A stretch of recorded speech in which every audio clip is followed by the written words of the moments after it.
Hi, everyone here and around the world. Thanks to all of you, this Earthfiles YouTube channel has broken through 244,000 subscribers. Let's keep going to 250,000 and beyond. Subscribing doesn't cost you anything, but it helps us at YouTube. So if you haven't subscribed, please click now and hit the like button as well. We'll have a celebration after we reach 250,000. And even before then, we might have the biggest celebration of all for that worldwide headline I have been waiting so long to see. We're not alone in this universe. Today, July 5th, Representative Tim Burchett from Tennessee is quoted by the Washington Examiner as warning, quote, UFOs are beyond control in our military airspace. And UFOs are, quote, at the top of the importance ladder, close quote. And Representative Burchett recently offered an amendment to the Rules Committee in Section 10, declassification of certain reports of unidentified aerial phenomena, quote. In general, not later than 180 days after the date of the enactment of this act, the Secretary of Defense shall declassify any documents and other records in the possession of the Department of Defense relating to publicly known sightings of unidentified aerial phenomena, close quote. And an example would be Roswell in 1947 and so many other where it's gone public and there are eyewitnesses. And there's more coming, possibly a congressional hearing yet this month of July 2023, which is 76 years after the July 1947 historic front page of the Roswell Daily Record that headlined, quote, RAAF, that's Roswell Army Airfield, captures flying saucer on ranch in Roswell region, close quote. And finally, some United States House and Senate representatives seem serious about opening up the truth that very advanced craft, technologies, and non-human intelligences are interacting with Earth and our solar system now and have interacted for not only the past century, but for thousands of years. Many humans since World War II have encountered non-humans in bedrooms, cars, pastures, remote forests, and sometimes a beam of light is used to transport the human into the craft. One person who has had many interactions with another intelligence since 1985 is writer Whitley Strieber. I'm holding up right now the front of his very important and valuable book, which is Communion, A True Story. It was first published in February of 1987. That's nearly 40 years ago, and it's as current today as it was then. This cover provoked thousands of people worldwide to speak up for the first time, astonished that this face matched their own hidden secret encounters with alien beings in some of these people's experiences. Since February 1987, Whitley has produced more books about his ongoing encounters with a variety of gray alien types. He has also met a blonde-haired, blue-eyed Nordic type and a 5-foot-tall praying mantis. And now he has released this new book simply called Them. On the cover are 3 gray humanoids that Whitley says are about 5 feet tall with much longer heads than humans have. Their large, round, black, glassy eyes stare straight ahead at the reader, while Whitley explores questions that few ever knew enough to even ask back in 1987. Why are they interested in us humans? Is it our soul? Are they linked somehow with near-death experiences? They continue to warn that human survival is not guaranteed as Earth rapidly changes climate. Here now is where our discussion about them began. Could you please start by looking at the 1987 pale-skinned entity on the communion cover versus the strange-looking beings on the cover of them in 2023? The two covers reflect two different things. The first cover communicates the power of the eyes that I saw. The eyes were vividly alive. And the second cover is intended to communicate the strangeness of the experiences people are having. And there are beings that have much smaller nostrils, little holes. And another type is what you have in them. It's a huge upper above the eyes and a very small chin. It's like I'm looking at two different beings over all these years. That's why I wondered, is there a distinct difference between the way they've handled you or how you telepath or anything compared to what happened back in the 80s? Well, back in the 80s, I was kidnapped and roughed up considerably. The relationship I have now is much more nuanced and complex. What they were doing on that night in 1985 was basically one thing. They were extracting semen from my body. And that the ones from the 1980s that were interacting with you in Accord, New York, 100 miles north of Manhattan, they are a different type, perhaps, overseeing those today on the cover of them? Yeah, I think that there are tall ones. And the one who is on the cover of Communion, we got to know her. And it was definitely a woman. In terms of the female figure, in later writings, I think you referred to you having a sense that one of the beings played a role in Samaria or Assyria or Anunnaki. I sensed a very ancient awareness. And this is a tall being. She was over 5 feet tall. But there were others with her who were very small and who were very peripheral by comparison. I've seen the Nordics. I've never, to my knowledge, seen the tall whites. I have never, to my knowledge, seen the mantis beings except one time, but it wasn't large. It was about 5 feet long, which is, big enough for a praying mantis when you're in a room alone. Well, this leads to one of my first questions that I wrote down in a notebook when I was reading them.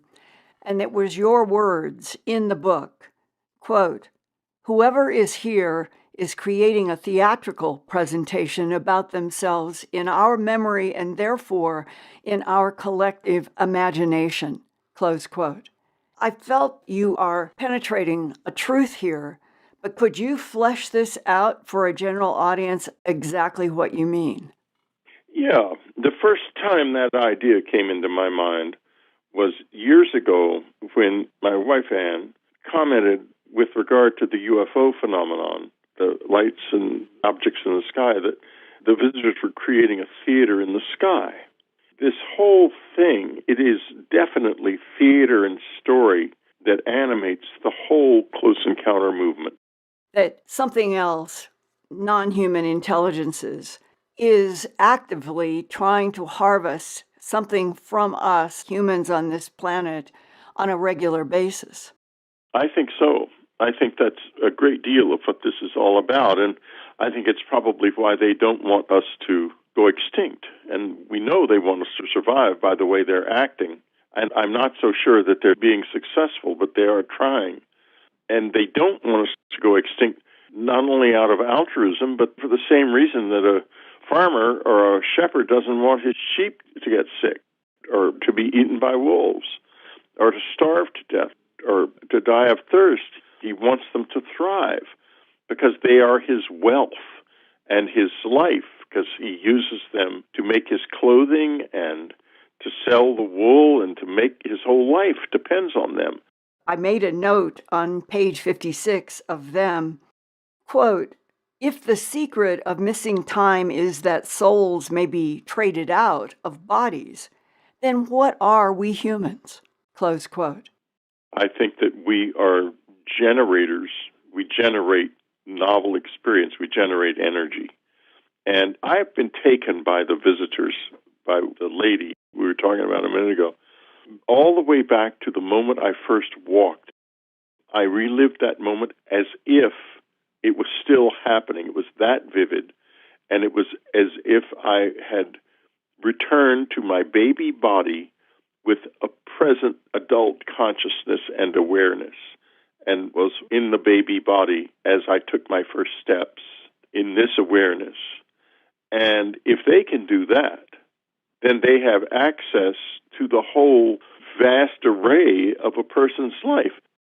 You know, in my 2-volume Glimpses of Other Realities, in volume 2, I have a 106-page chapter with illustrations that were done by people I interviewed, in which people in a craft with a variety of beings, grays, praying mantis, and small grays and others, that there are tubes and they're seeing bodies, some human, some extraterrestrial, in preservation tubes, and they are told that it is important to keep the soul inside of the container it was born in for a very specific length of time before they were separated, and that the gray and praying mantis group had this preservation process with hundreds, maybe thousands of these tubes with humans and ETs in them.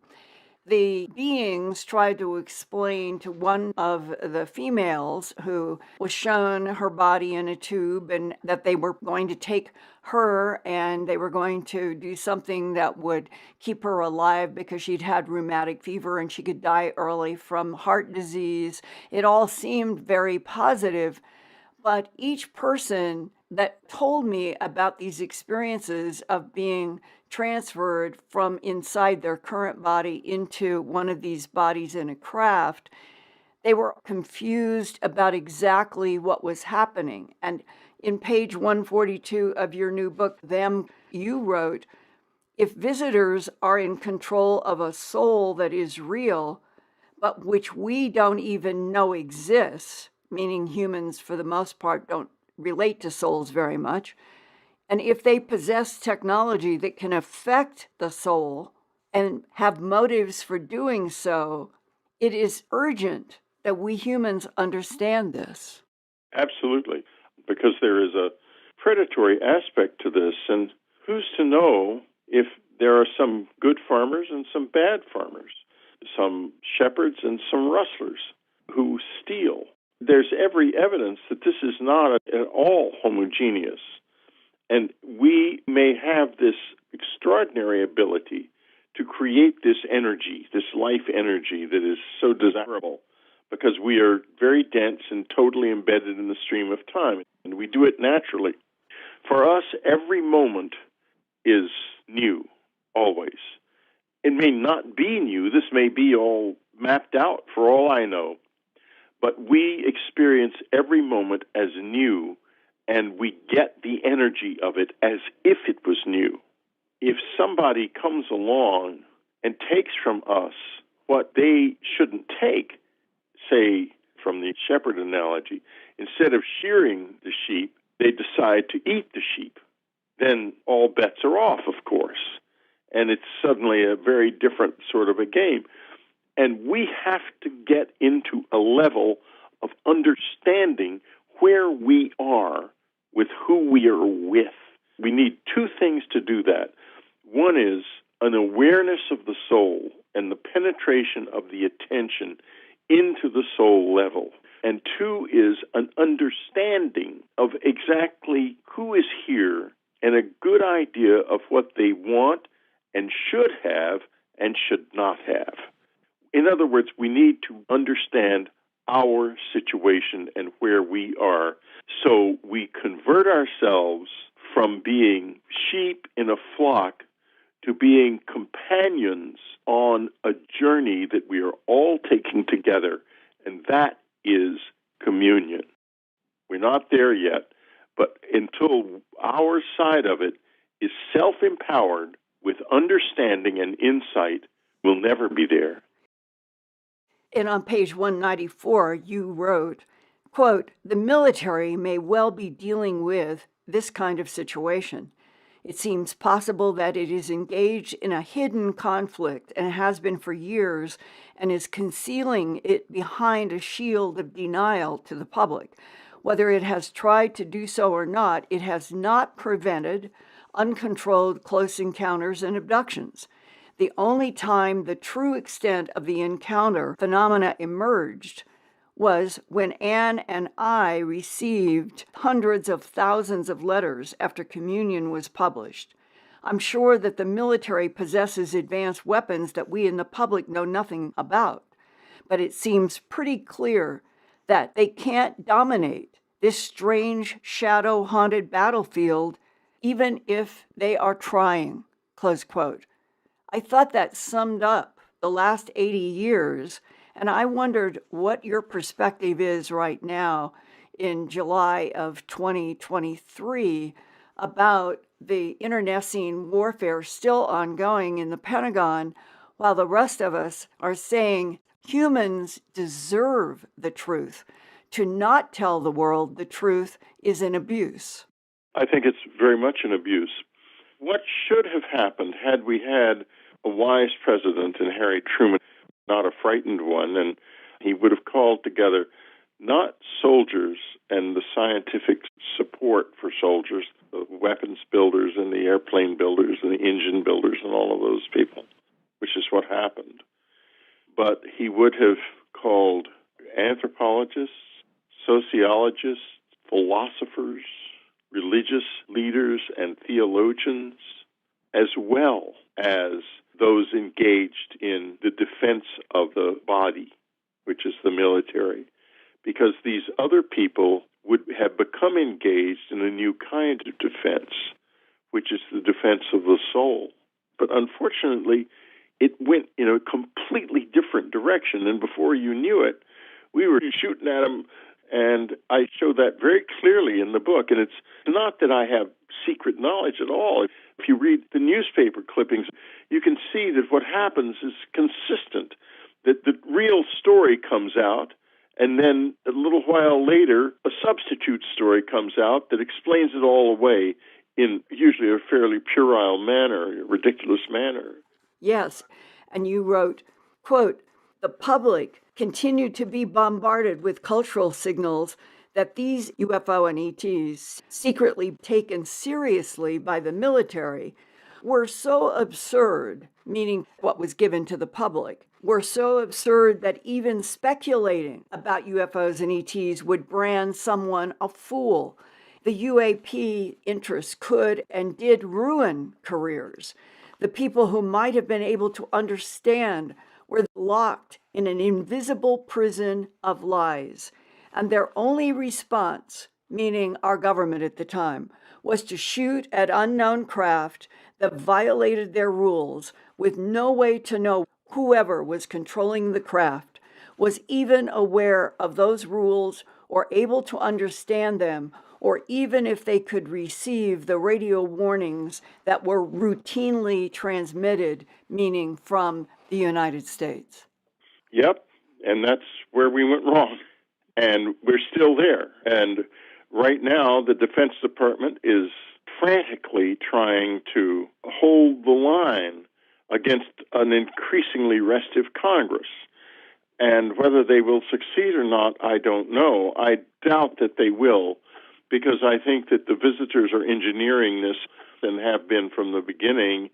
And they always told me that when the planet began to go into a terminal phase of a new climate regime, which is going to lead to the loss of many, many, many human lives, they would emerge. And they are emerging in many ways, and some of them haven't come public yet, but are going to be extraordinarily amazing. The public now knows that we have numerous crashed disks. The next step will be the admission that we have Bodies, and that will turn out to have a shocking archaeological component that will change the way we think about our world entirely. There's a huge amount of the Earth that we don't know anything about. We only know about the surface and limited parts of the subsurface, and almost nothing about the deeps of the oceans. We have to understand that this is not only something coming from above, but maybe more importantly, they have been part of this world for so long that we might consider ourselves the newbies on the block, that this might be more their world than it is ours. When the whistleblower David Grush first emerged in the beginning of June of 2023 about his knowledge of extraterrestrials and UFOs, who do you think would have been behind the attack by Kirkpatrick in the Aero office in the Pentagon that Grush information was not true? Who would have had the power to attack? I think that Congress has got to do some soul searching about what they keep classified and what they don't. Because what keeps coming out of these hearings are relatively bland reports to the public. But what is happening behind the scenes that we can't see is obviously very provocative, or the hearings wouldn't keep growing and moving forward and going deeper. And they need to think about, are they playing into the hands of someone who wants to keep this secret by having these hearings and then institutionalizing the secrecy even more deeply by saying that these committees agree that this or that has to be kept secret, that the public can't know? How can they decide? They can't decide. And I think that if it continues, if we continue to not be able at every level of our culture into the ordinary lives of ordinary people, if we do not get to know this and to embrace it and to study it and to contemplate it, to chew on it publicly, they're going to literally hold us hostage to the truth until a lot of us die. Right. When Whitley said, quote, that the alien beings have always told him that when our planet Earth began to go into a terminal phase of a new climate regime, which is going to lead to the loss of many, many, many human lives, as he put it in the interview, they could emerge, meaning the thems in all of their varieties. And they are emerging now in many ways, Whitley said, close quote. Here was a BBC News climate headline on July 3rd, 2023, quote, UK weather, hottest June since records began, says Met Office. Yesterday on July 4th, 2023, came this disturbing headline from the Daily Mail, quote, Monday was the world's hottest day since records began, and temperatures could rise even further in the coming weeks, as scientists warn climate change is to blame, close quote. And then, on July 5th, today, came this sobering headline through Sky News, quote, Europe is facing drought with more groundwater being lost than replaced by rain. According to the European Drought Observatory, more than a third of the continent is currently under a drought warning, with 10% experiencing severe drought, close quote. In my Glimpses, Volume 2, High Strangeness, I have that big 106-page chapter that I have talked to you about, in which there are several different abductees, and they all talk about a climate change that would come in the future. And one of them, abductee Jim Sparks, like Whitley Strieber, also described having a sperm extraction and told me that, Linda, quote, reading now from Glimpses Volume 2, the aliens scan us and know us better than we know ourselves. Their technology gives them the ability to scan and record every minute detail of our lives. Even lost memories are pulled out. And semen extraction was common with me. Was I offended at first? Yes. Did I feel degraded at first? Yes. Do I feel that way today? No, because now I have a better understanding. Not only do the aliens take semen from men and eggs from women, they also extract other raw materials from us humans. And the reason is to create those little gray worker drones as a commodity to trade on a galactic scale. It's like they farm us for raw materials. And I hope that in the audience tonight, wherever you are around the world, that if you found yourself saying, listening to Whitley, or listening to what I just read from Jim Sparks, that's happened to me, but you've never told anyone. I am hoping that Earthfiles YouTube channel can be an intersection for you being able to be comfortable to let me know information that ranges from genetic to science to aerospace and beyond. And that if I feel, I've asked various people when I have quoted those very specific paragraphs that I shared with you right now, do you feel better when you realize that there are other people and that there may be at least some genetic evolutionary reasons for what has happened in the abductions, in egg and sperm extraction, perhaps even in the animal mutilations, which I have become convinced is an extraction of materials for two reasons: sustenance and genetic manipulation. And most people that I've had discussions with, even though they won't come on with a full name, sometimes won't even talk without having their voices altered, I am beginning to see more and more very serious letters corresponding with tremendous detail. And it could help all of us if we can keep sharing details about this multifaceted, I'm going to say, I think we're in the process now of a huge introduction and handshake to at least one or more of the other intelligences that are based on this planet, in this solar system and beyond, have been for millennia. Our government knows that.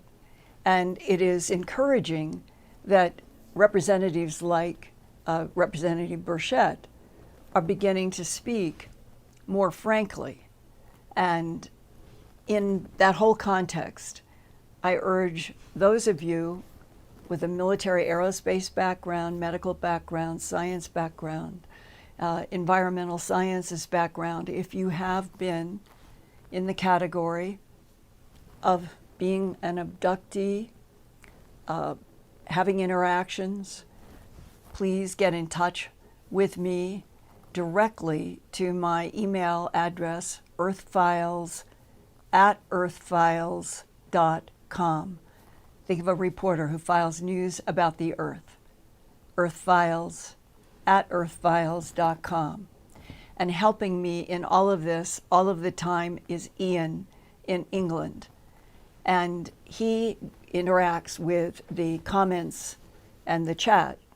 And so there are many of you who interact with him.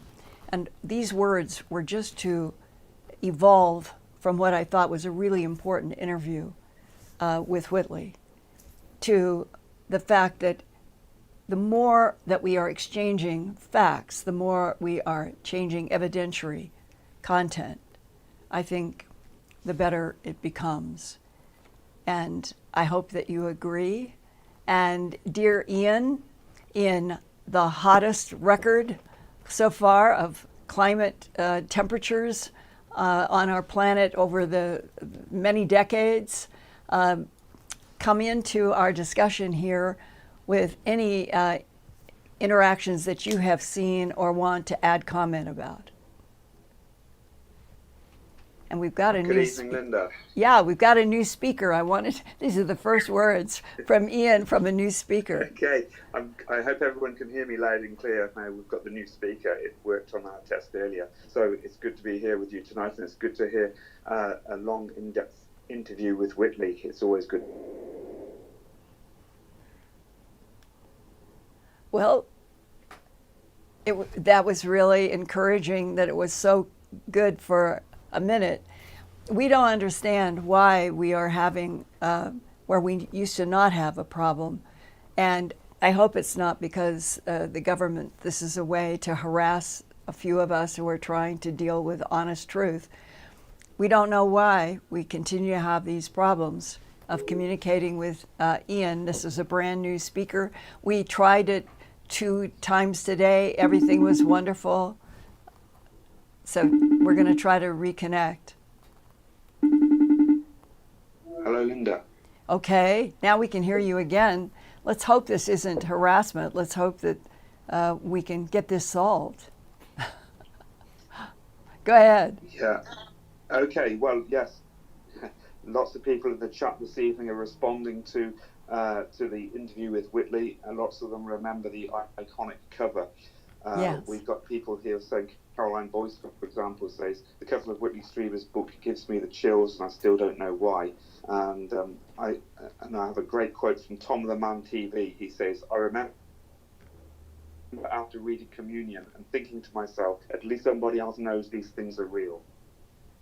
Yes, and that is the value of sharing facets of this. It is real. It is true. We are not alone. There are all kinds of intelligences, many that are based on this planet and have been. And that is it is sort of like my mantra, I guess, in sharing with you all.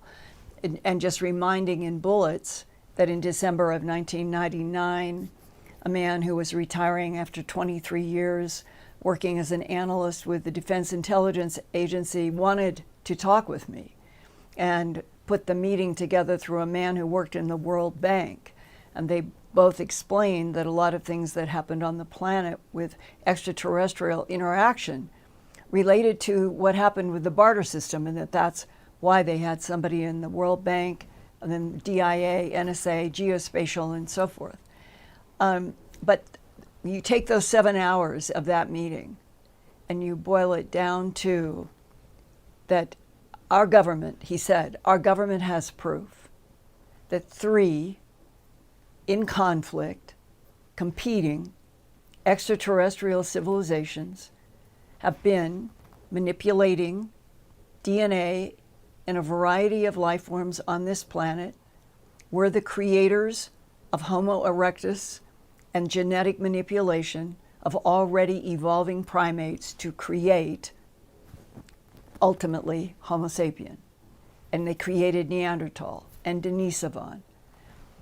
And I think that one of the struggles, and perhaps the government also, maybe they have the answers, or maybe they struggle also, are we a constantly evolving experiment?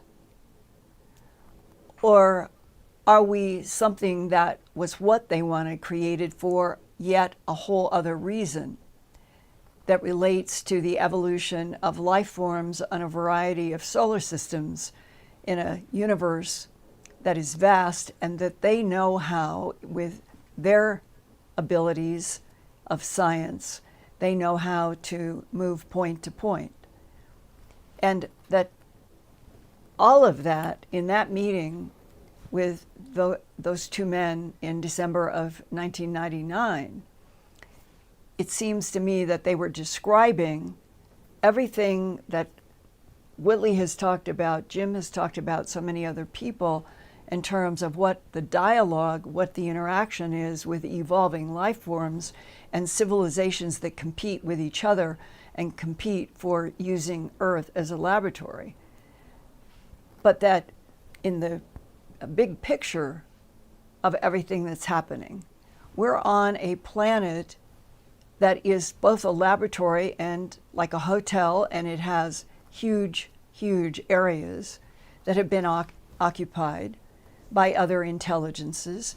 And those are the kinds of content that are beginning to emerge a little bit by, we'll call it the effort to get Congress to have legitimate, honest hearings, taking all of this very seriously, and finally, for the first time, talking to the citizens of the United States and beyond, very honestly, about what exactly the current situation is between Earth and other civilizations and other solar systems. I think we should know that. I think we should know the bad, the good, the neutral, all of it. But there are forces that have been working against the truth, against various laboratory experiments, as the DIA analyst told me back in December of 1999, that there have been the three competing extraterrestrial main civilizations that he, in that particular one meeting, said that those three were Nordics versus Greys versus reptilians.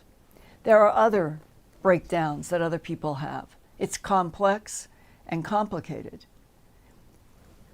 But right now, it feels like that there is an honest desire on the part of some people in Washington and beyond to try to start opening this up in a more honest way. The very fact that congressional hearings are only being hinted at, that there might be a congressional hearing, open door or closed door entirely, maybe sometime in July. It seems strange when the subject matter is so large and is the history of this entire species, Homo sapien, that you would think that we would be moving much more rapidly to just open up the fundamental truth, we're not alone in the universe, and explain what is known. But however they're going to play this out, I'm going to keep trying to bring to you what I think are some of the more important voices, insights, perspectives that would help all of you who want people to know, want me to know. And I share that desire to keep expanding our knowledge base for truth, not for games, not for manipulation, not for making $1 trillion over another company because you can get one piece of something that you can't get any other way. That we deserve to know the truth about Earth's relationship to these other beings. And I commend Whitley Strieber for the work that he has done since the release of Communion in his many, many books. And now them, I would like to recommend to all of you. It is one of those books that it is like talking with Whitley and going through his sharp, sharp mind and his analysis of many different things about the other intelligences that he has interacted with, and the way he sees what the government and the military, that they were the ones who took all of this over and did so out of fear in World War II, and it was probably tremendously justified. But today, a lot of the old things have to change in order for this planet to get to what I would call a context, the same context for every country and every person, and not parties dueling, not propaganda dueling, but real truth. So now, with that said, dear Ian, what are some of the questions that have been provoked by the Whitley interview? Yeah, I want to just echo what you said. It's worth everybody checking out Whitley's website, Unknown Country, and his weekly Dreamland broadcast. It's very interesting. He's got a huge back catalogue of interviews and his own experiences. But on the issues raised, Tom the Man raises an interesting point here. He says about why do some people have childhood memories of meeting aliens and and then they have to, some abductees have to go through hypnosis after being abducted to remember it.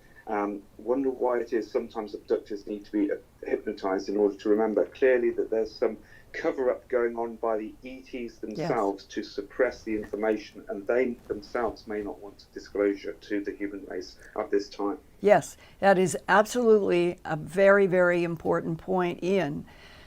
The non-humans throughout the last many decades, it became clearer and clearer that they strip memories, and people become aware of that, and they may even be told by either competing non-humans or with the repeating abductions that their memories will be erased.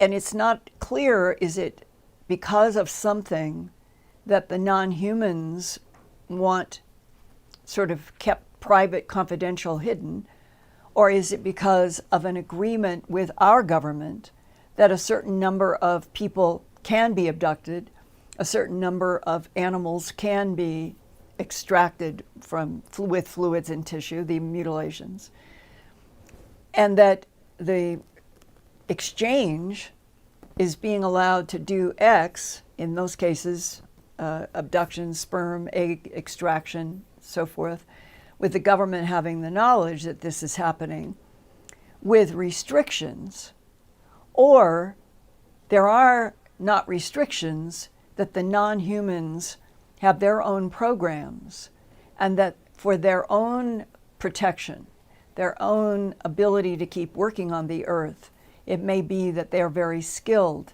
in how to manipulate our brains and nervous systems, and that it is easy for them to strip memory. Well, so then on the other side of that issue is, if they strip memory, why is it that people will recover memory? Later on, a decade, 2 decades later, they will have a vivid dream, and the whole thing will come pouring back. Or they will wake up and they're hearing their name being talked to in a telepathic state coming out of sleep. And that will initiate a tremendous movie that they will start seeing, and then they realize whatever was their past, that they had been with these beings someplace else. It is so complex and multifaceted that I think that's why it is easy for a lot of people to just dismiss it and say, no, it can't be true. It is true. And we live on a planet with many, many, many fellow human beings, such as Whitley Strieber, such as Jim Sparks, and the list goes on, who have been public, and then a much even bigger list of those who have not wanted to be public. And they have had interactions mentally, emotionally, the soul transfers that are in Glimpses Volume 2. It's the big 106-page chapter. I would recommend anybody and everybody to read that chapter. I think it's one of the deeper insights into what is happening. But we still do not have the clarity of what has been stripped and why. What is allowed to come back and be remembered. And where are we on a planet now that seems to be coming up to this huge global change that has been described in abduction case after abduction case after abduction case. If you take this big volume 2 of mine, over 400 pages, and you went through each of the cases, you will find that there are repeated warnings from the advanced intelligences about a big change, environmental change, evolutionary change on this planet. And if that's what we are in, it seems to me this is the time we need as much truth as possible. Okay, Ian, what's next?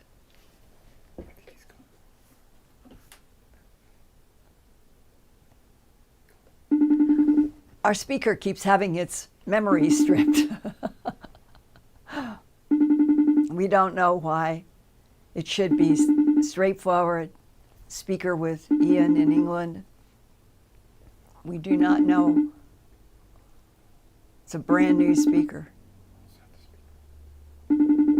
Well, what I'll do is I will continue to explain that for me personally, one of the bigger parts of the entire multifaceted extraterrestrial in many different forms, in many different systems throughout many, many, many galaxies.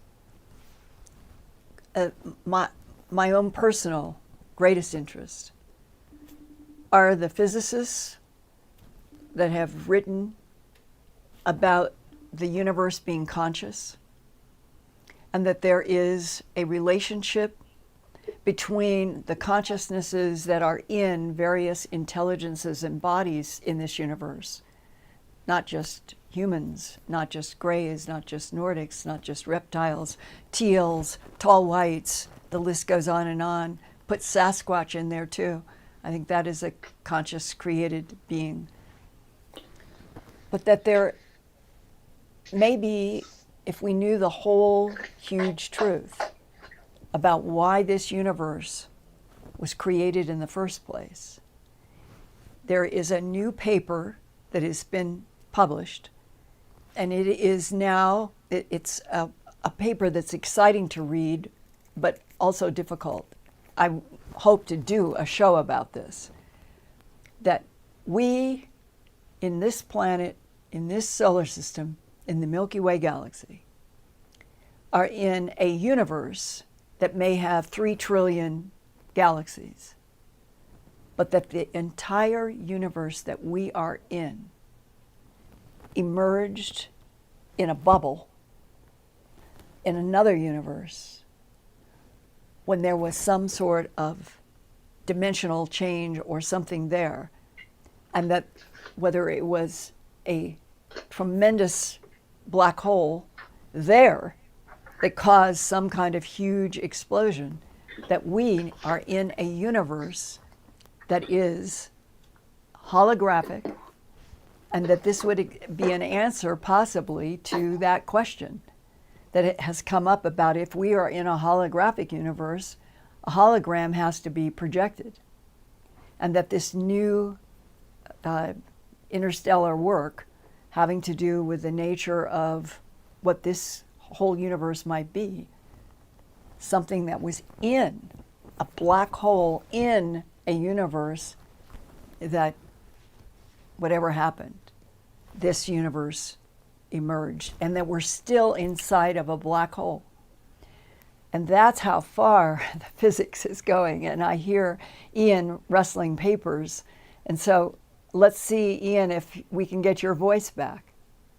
Yes, I've relocated to a different area. I don't understand again why we've got those technical problems, but I've got a good information. All right. So you're softer. Back here. Yeah, you're softer. Yeah. You need to speak more loudly. Get your mouth up to the... Yeah, I'm probably not on the stronger That's connection as I better. was previously.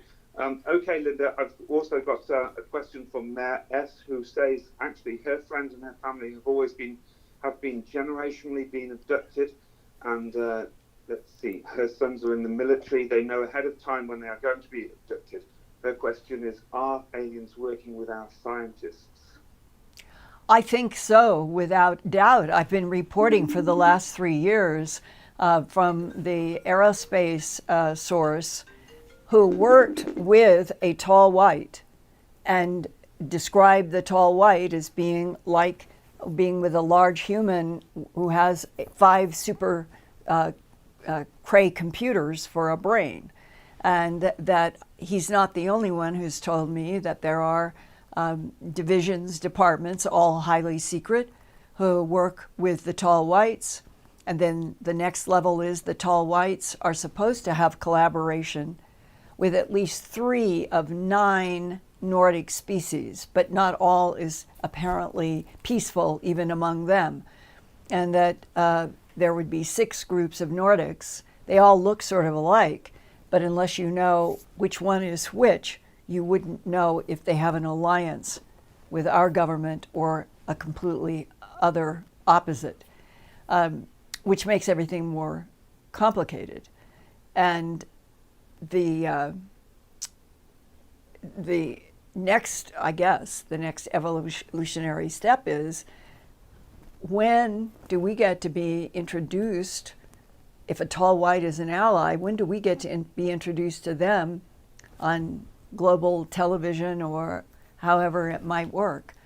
And the go forward a little bit and then go back a lot and go forward a little bit, that's the feeling between the Arrow office and the contradictions that it has issued about David Grush, the whistleblower, not being legitimate, and other people coming forward and saying that's not true, that Grush, all his entire background, all of it can be proved and is true.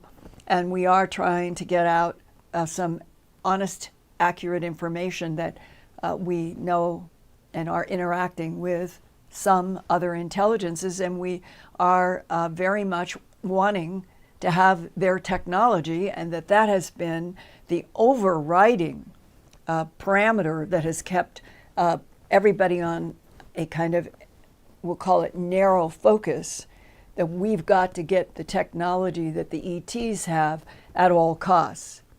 And that may have caused a lot of problems and may be causing problems today. Now, Ian, let's see if you are back again. I'm here, okay, and I want to take a moment to say thank you to so many people in the super chat this evening.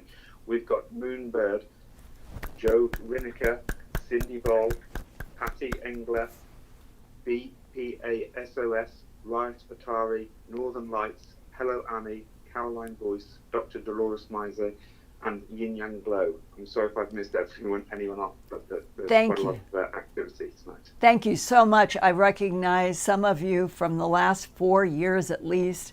You are faithful friends and supporters, and it's just so greatly appreciated. And Ian, I'm curious if there have been any specific questions or comments about any of Whitley's interview that would show us that so much of this is repeated person to person. Well, yes, I mean, even Moonbird himself posts in here, he says, when Communion came out, my mother did a double take. She recognized the image deeply, and so did that young me. She wouldn't tell me until decades later why it was mutually familiar. Yeah. Well, the discoveries. Let's keep expanding the discoveries. And what question do you have now? Okay, I've got a question here from, let me just get to it now, just a second. We've covered some of these in your answers already. Leaku.com says, is there anything specific that Linda thinks bloggers should focus on when trying to get the truth out? He's a video and YouTube blogger.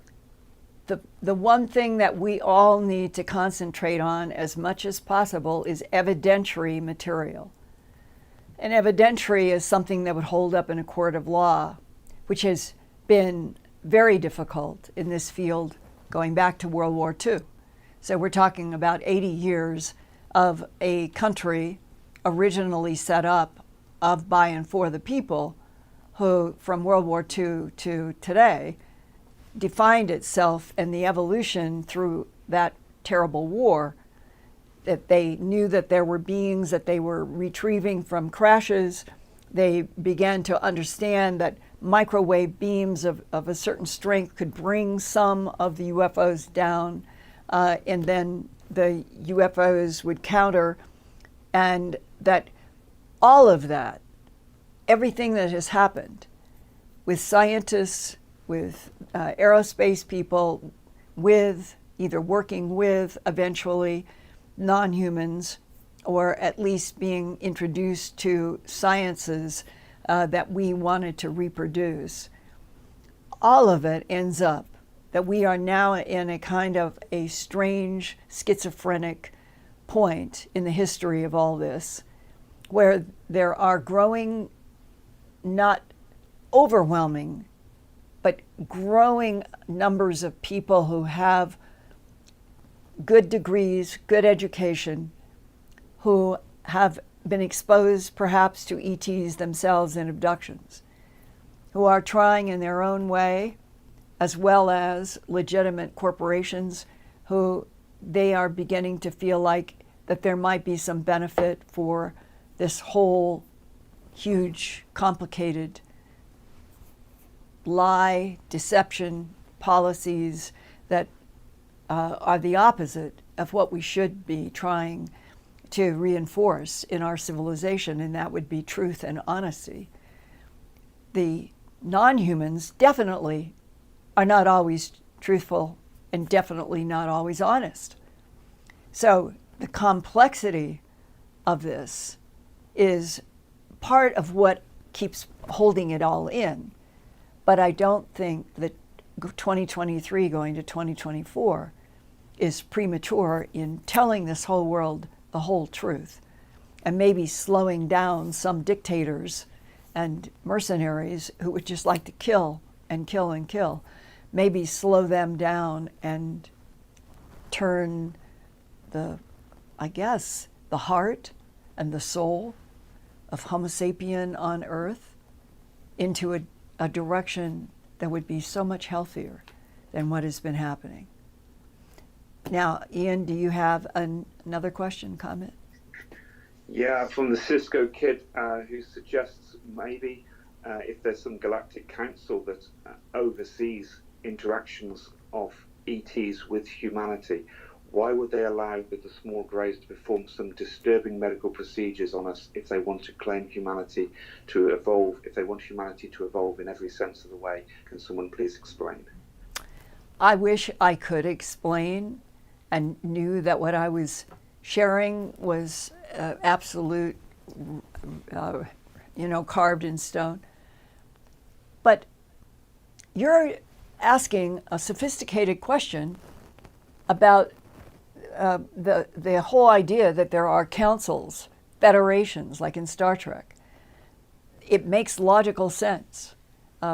Some of the non-humans over the 4 decades that I've been trying to get to the bottom of all this, they have talked about that there are federations and large groups that do get together, and that probably the most important one that I have related to you all in the last 2 years relates to Ronald Reagan when he was president and had the Camp David briefing in March 6th to 8th of 1981. I've known 2 people who work in Washington who said they know about that meeting, that it did occur, and that he was told about the 5 different extraterrestrial groups, that the EBINs, extraterrestrial biological entities, it was an acronym, that name, that there were quadloids, implying the possibility of 4 fingers, the quadloids, the heplaloids. The heplaloids, I've only learned recently, might be the color of peanut butter with round, black, shiny eyes. And they may be related to a video that has been controversial and distributed about a being getting sick while a camera was running, and never verified 100%. But these different types of the EBIN, the archaloid, big nose, ropey headdress like a Sumerian ziggurat kind of civilization. That's the archaloid, the quadloid, the heplaloid, and then the tronoloid. And the tronoloid is described as insects that have a civilization at Epsilon Eridani, 10.5 light years, a skip and a jump, apparently, if you know how to do Alcubierre warp drive, and that they are considered an enemy. Well, if they're considered an enemy by human civilization that is also trying to ally with some of the extraterrestrials we very much want to share in their advanced technologies, and if the top of that group are the tall whites and some collaborations with 3 Nordic species, then What about all the other solar systems, in not just the Milky Way galaxy and Andromeda, but if there are 3 trillion galaxies in this particular universe, that might be a bubble inside of a black hole attached to another, some complex universe dimension. The government probably considers the tronoloid insects as an enemy, to be a subject that they don't want to introduce to the public. And that those are the kinds of things that hold them back.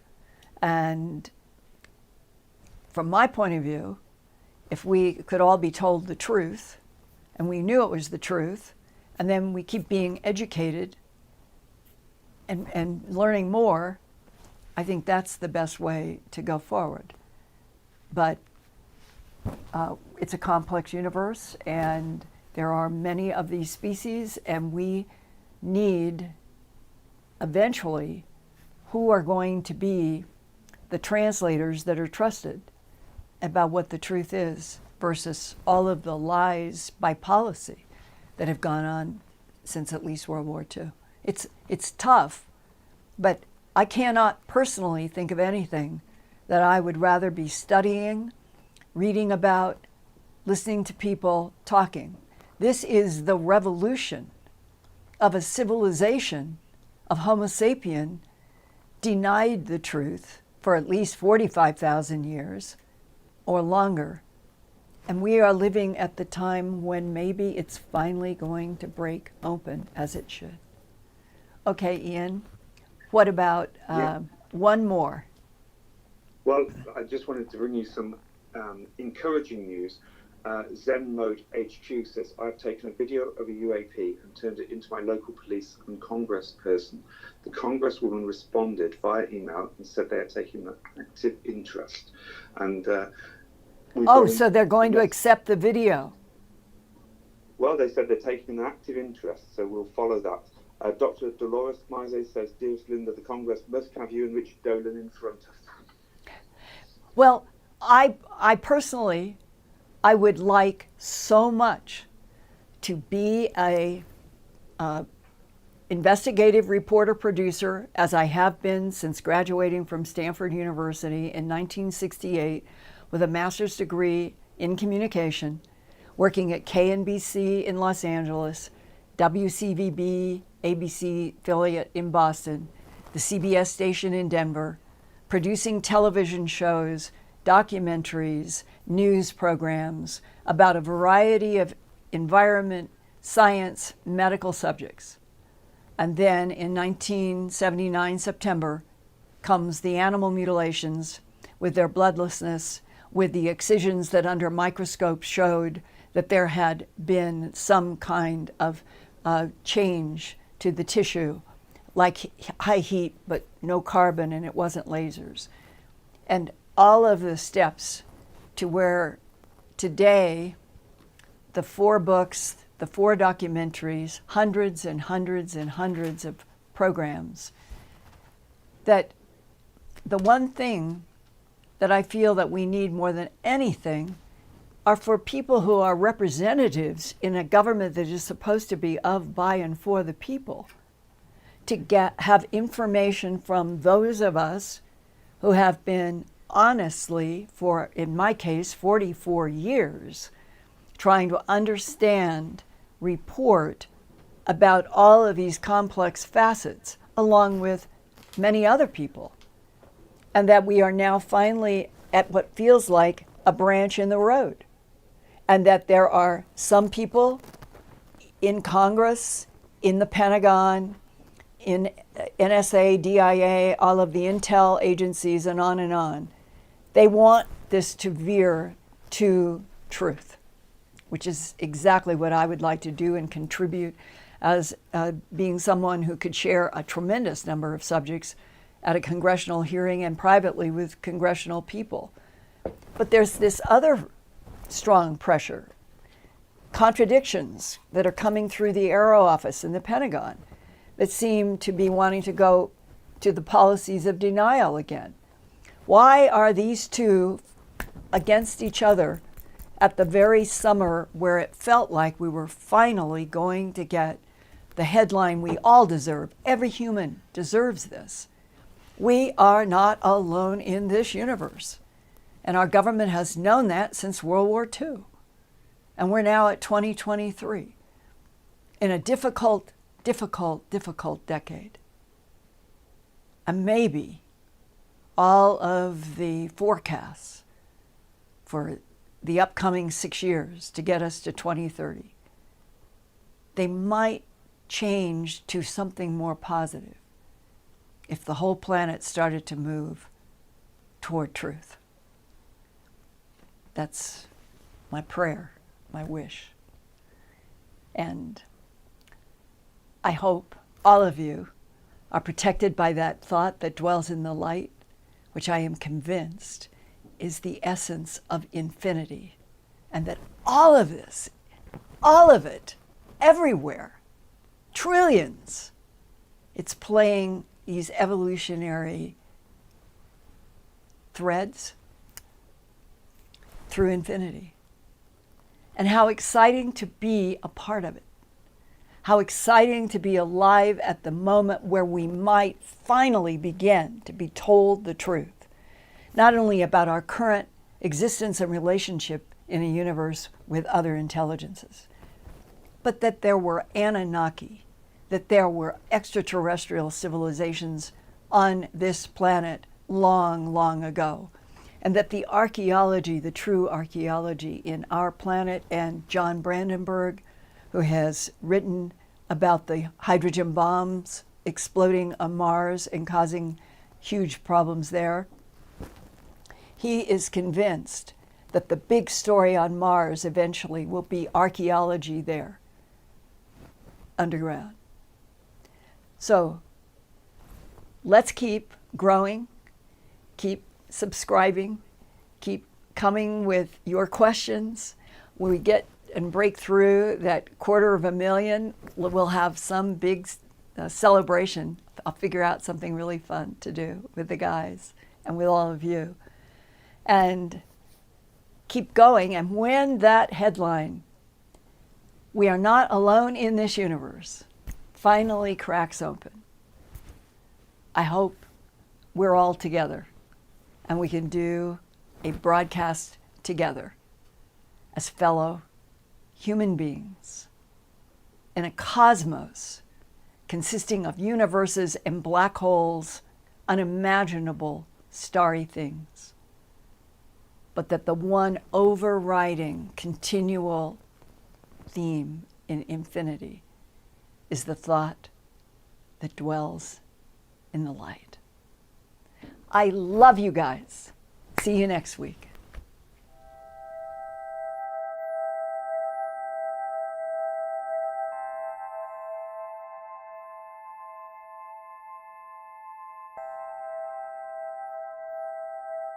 Turn on closed captions for YouTube videos by clicking the white CC button on the lower right. The default language for Linda's videos is English. If you would like to see the captions in another language, click on the white settings button next to the CC button. Select Subtitles CC and then select Auto Translate. Select a language and the captions will now appear in that language. Sort of gone through and they will hold their heads. I never had a cat do that before. And they'll pull against the comb, helping me get out snarls. And I think it's the best they've ever been.